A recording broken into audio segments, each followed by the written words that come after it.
Alhamdulillah alladzi nahmaduhu wa nasta'inuhu wa nastaghfiruh wa na'udzu billahi min shururi anfusina min sayyiati a'malina may yahdihillahu fala mudilla lahu wa may yudlil fala hadiya lahu asyhadu an la ilaha illallah wahdahu la syarika lahu wa asyhadu anna Muhammadan 'abduhu wa rasuluh.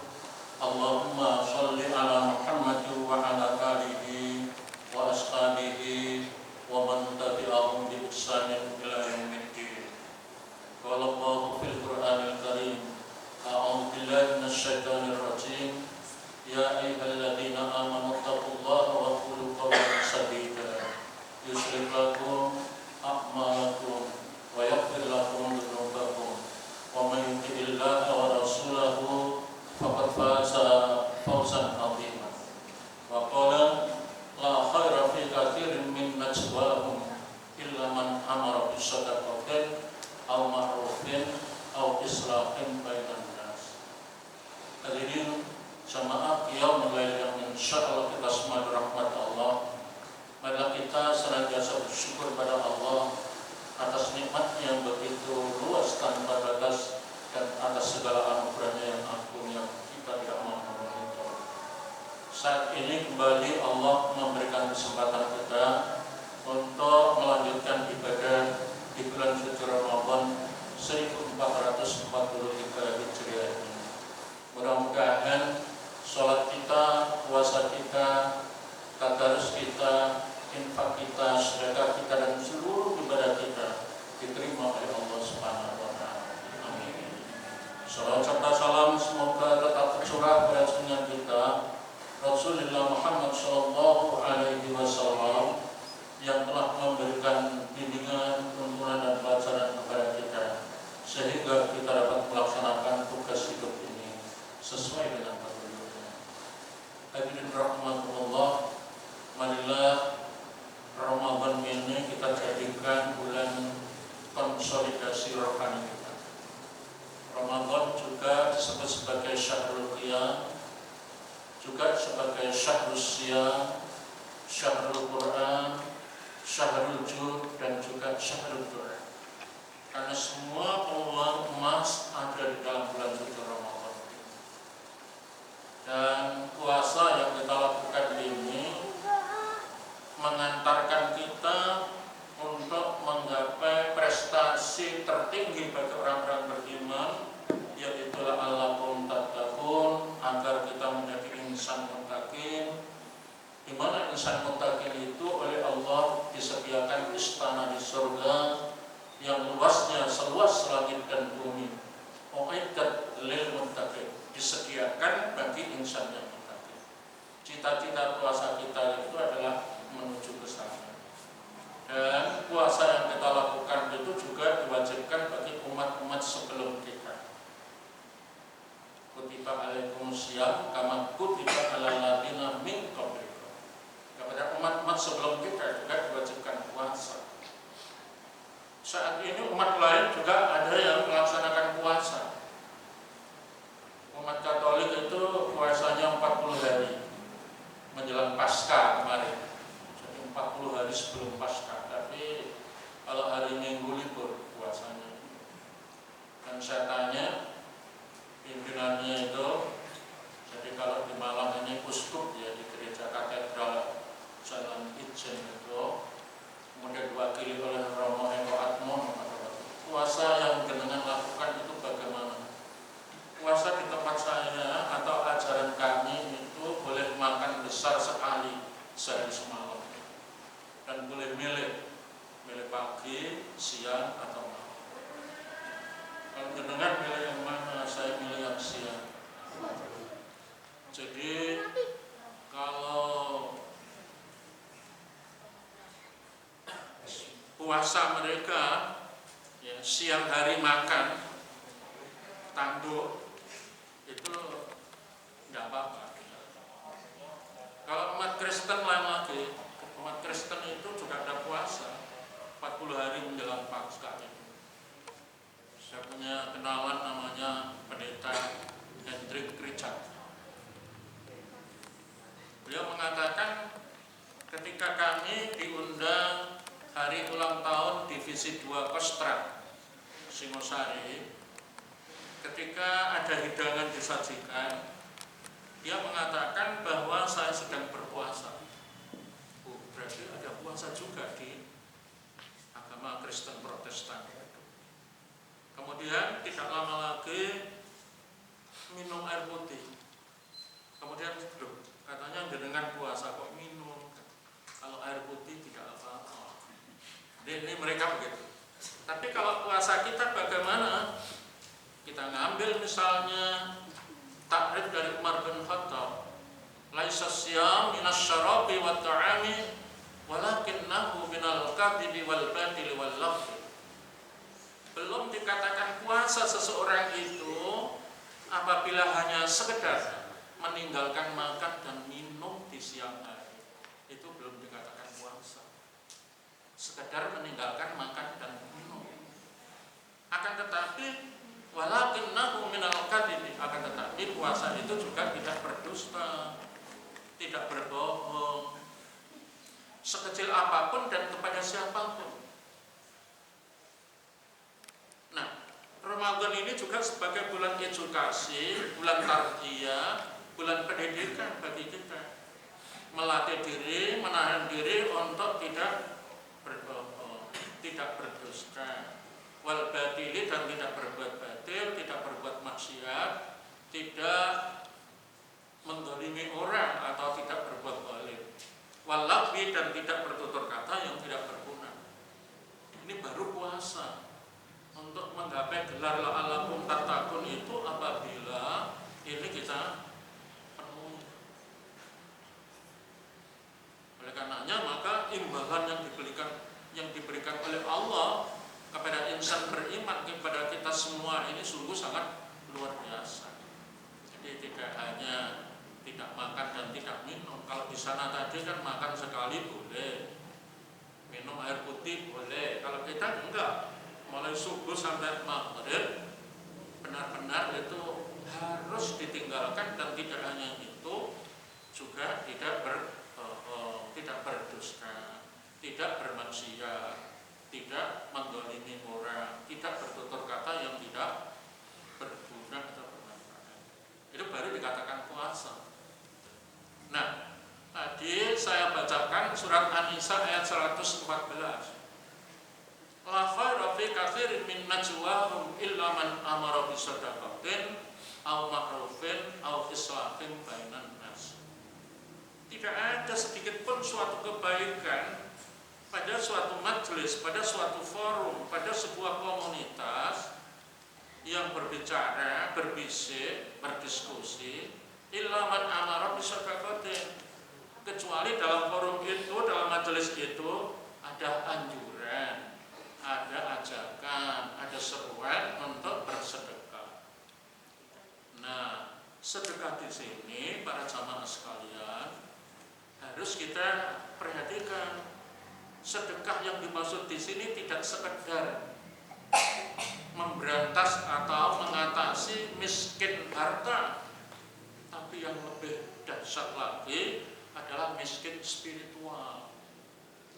Kalau miskin harta kita praktek infak, sedekah, menyediakan buka, membayar zakat dan lain sebagainya, itu harus. Dan sebagai syahrul jud, sebagai bulan peningkatan amal, dicontohkan oleh Nabi adalah hamba yang paling dermawan, dan memuncak kedermawanannya itu di bulan Ramadan. Saya contohkan Romo Eko tadi yang Katolik. Biasanya kalau makan 2 kali atau 3 kali, makannya kan hanya sekali.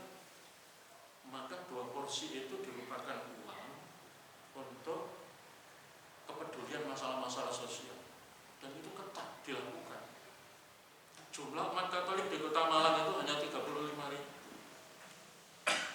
Tapi kalau 10.000 saja disisihkan, dan pasti harus, kan udah berapa kali? Kalau 1.000 saja kan sudah 10 juta.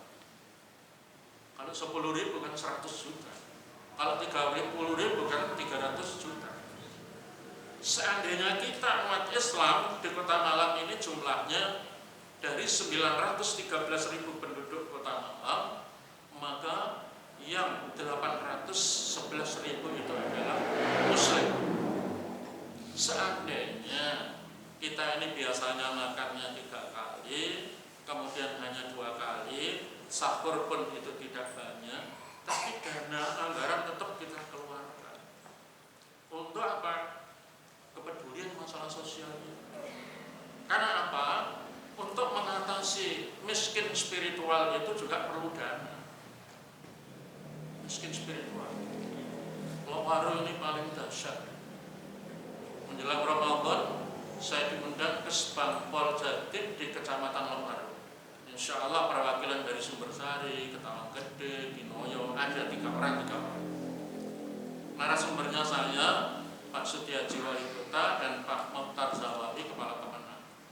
Pak Sutiaji cerita, hati-hati kita di Kota Malang ini, dekadensi moral, kerusakan moral itu sudah sangat dahsyat. Pak Camat Lowaru itu Katolik. Di wilayah Jenengan ini paling semarak. Di Kota Malang itu ditemukan rata-rata tiap malam sebelum Ramadan kemarin, kemudian Ramadan tidak ada, itu terjadi prostitusi pasangan laki-laki perempuan yang bukan suami istri itu rata-rata 400 pasang. Sedikit itu banyak. Itu bisa di apartemen, bisa di hotel, bisa di kontrakan dan lain-lain. Ini kan sangat memprihatinkan. Di Kedung Kandang itu sebulan sebelumnya saya diundang Pak Prayo juga untuk menyajikan materi wawasan kebangsaan. Beliau juga cerita, Kedung Kandang itu kan religiositasnya tinggi, sangat tinggi. Gudangnya madrasah, gudangnya pondok pesantren itu di sana. Oleh karena itu saya titip kepada tokoh agama dan tokoh masyarakat Kedung Kandang. Seminggu yang lalu kata beliau, ada penggerbekan perjudian online itu melibatkan Polda Jatim. Ketemu dalam suatu kos-kosan yang tidak ada induk semangat itu 10 pasang muda-mudi ditangkap. Inilah krisis spiritual yang terjadi. Oleh karena itu kita juga harus waspada, kita hati-hati terutama kepada keluarga kita, anak-anak kita, cucu kita, keponakan kita dan seterusnya. Juga yang banyak daerah-daerah kos-kosan yang tidak ada induk semangat. Jangan bergeser seperti di Kedung Kandang yang terjadi 2 bulan sebelum Ramadan kemarin. Kos-kosan itu jadi ngos-ngosan. Nah ini krisis spiritual. Hari Senin kita mulai puasa Sabtu, Ahad, Senin.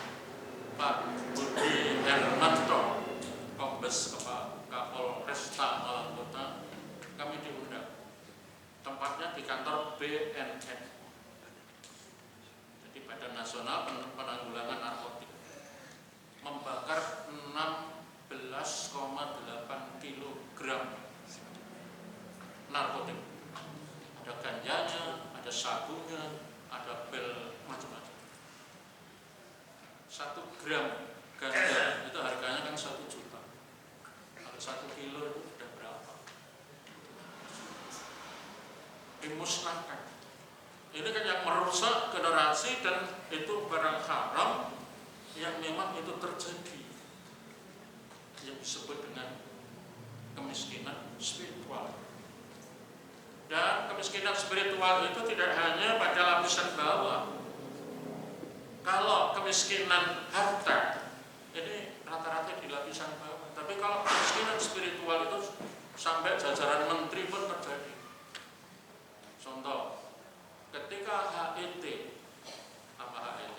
harga eceran tertinggi minyak goreng ditetapkan oleh pemerintah 14.000, sedangkan pasar internasional dan dikenal Indonesia adalah penghasil sawit terbesar di dunia, karena pasar internasional meningkat, terjadi inflasi sekarang ini, maka enggan menjual kepada bangsanya sendiri. sehingga agak kelimpungan para pedagang gorengan itu. Karena apa? Mereka tidak mau menjual karena HET-nya rendah. Lebih baik diekspor. Ini juga mental-mental kemiskinan spiritual. Ternyata tidak terjadi pada lapisan bawah dan seterusnya. Disitulah maka la khara fi katsirin min najwahum illa man amara bi shadaqatin. Maka di situ Ramadan adalah peluang emas untuk memberantas baik itu miskin harta maupun miskin spiritual. Yang kedua, au ma'rufin, seruan mengajak kepada berbuat baik. Kurang 5 menit. Mengajak kepada berbuat baik. Harus ada dalam forumnya itu. Jadi, man sanna sunnatan hasanatan falahu ajruha wa ajru man amila biha ila yaumil qiyamah. Jelas kata Rasulullah. Siapa yang mengajak orang lain berbuat baik, dia akan mendapatkan pahala dan ditambah pahala orang-orang yang mengikuti berbuat baik itu. Yang terakhir, al-islahin bainan nas. Para jamaah yang kami hormati, maksudnya adalah bagaimana persatuan umat ini benar-benar terwujud. Kokohnya persaudaraan ukhuwah Islamiyah ini terwujud. Dasarnya jelas, wa'tasimu bihablillahi jami'an wa la tafarraqu, berpegang teguhlah kepada agama Allah, jangan bercerai-berai. Innamal mu'minuna ikhwatun fa aslihu baina akhawaykum. Orang mukmin itu bersaudara dan diperintahkan mempererat persaudaraannya. Jangan bercerai-berai. Surat Shaf ayat 4, innallaha yuhibbul ladzina yuqatiluna fi sabilihi saffan ka'annahum bunyanun marsus. Allah itu menyintai orang yang berjuang di jalan Allah dengan membentuk barisan yang tersusun rapi dan kokoh. Jadi kalau kita bersatu itu lebih dicintai Allah. Saya informasikan kepada para jamaah sekalian, sebelum pandemi kemarin kami juga diundang. Jadi kami sampaikan, bapak-bapak juga sudah tahu, saya dulu pernah jadi ketua PDM itu 2 periode. Sebelum Pak Rehan, sebelum Pak Haris ini kami ketua PDM. Kemudian oleh PDM ditugasi mewakili Muhammadiyah di MUI saja sebagai salah satu ketua MUI. Kemudian oleh MUI ditugasi saya sebagai ketua FKUB Kota Malang. Seluruh ketua FKUB di Jawa Timur diundang Pak Kapolda. Beliau menyampaikan bahwa kerukunan antar umat beragama di Kota Malang terbaik nomor 1 di Jawa Timur.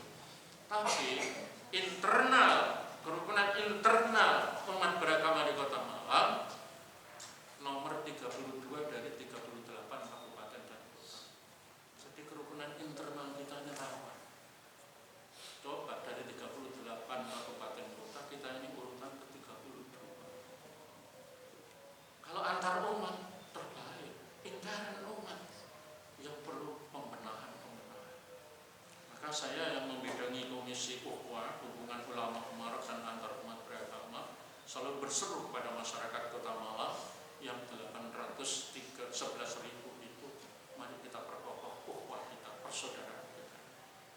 Tidak basa-basi, mari kita berusaha bersatu dalam akidah, berjamaah dalam ibadah, dan toleran dalam khilafiyah. Satu akidah, jamaah dalam ibadah, masalah khilafiyah kecil-kecil itu kita toleran, menghargai. Muhammadiyah itu sendiri di dalam kitab HPD, Himpunan Putusan Tarjih, di dalam pengantarnya itu Muhammadiyah mengambil putusan A dengan tidak menyalahkan pendapat yang berbeda, tidak menyalahkan. Kalau ada mubalik yang menyalahkan itu berarti belum membaca pengantar kitabnya sendiri. Kita mengambil putusan A dengan tidak menyalahkan pendapat yang berbeda. Putusannya tarawihnya itu 11 rakaat dengan tidak menyalahkan yang tidak 11 rakaat. Ini rintisan untuk membangun ukhuwah itu seperti itu. Jadi tidak ada. Muktamar ke-47 di Makassar kemarin, rekomendasinya itu Muhammadiyah hendaklah membangun kerjasama dengan ormas Islam lain di segala tingkatan.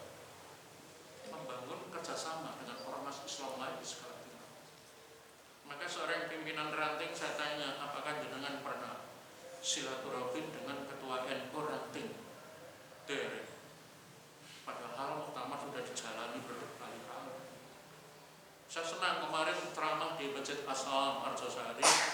Nanti tanggal 20 Mei itu halal bihalal bersama antara Muhammadiyah dan NU. Salah satu pembicaranya saya diundang. Itu masalah-masalah kecil, perbedaan nggak usah saling menolong. Supaya apa? Indonesia yang penduduk sekarang ini 272 juta, 236 juta itu Muslim. Kalau bersatu, kuat kekuatan Muslim. Karena tidak bersatu, anggota DPRD Kota Malang itu pinter 45 orang, ketuanya diserahkan orang Hindu. Jadi ketua DPRD Kota Malang itu Hindu. Rumahnya di Merjosari, Lokomas Merjosari. Saking apinya Islam, 45 orang, yang satu Hindu, lainnya Muslim, ketuanya diserahkan kepada orang Hindu. Ini menunjukkan tidak solidnya kita. Mari ini dengan sungguh-sungguh kita berupaya untuk mewujudkan soliditas umat Islam yang itu diperintahkan di dalam Al-Quran. Mudah-mudahan Allah Subhanahu wa Ta'ala memberikan kesehatan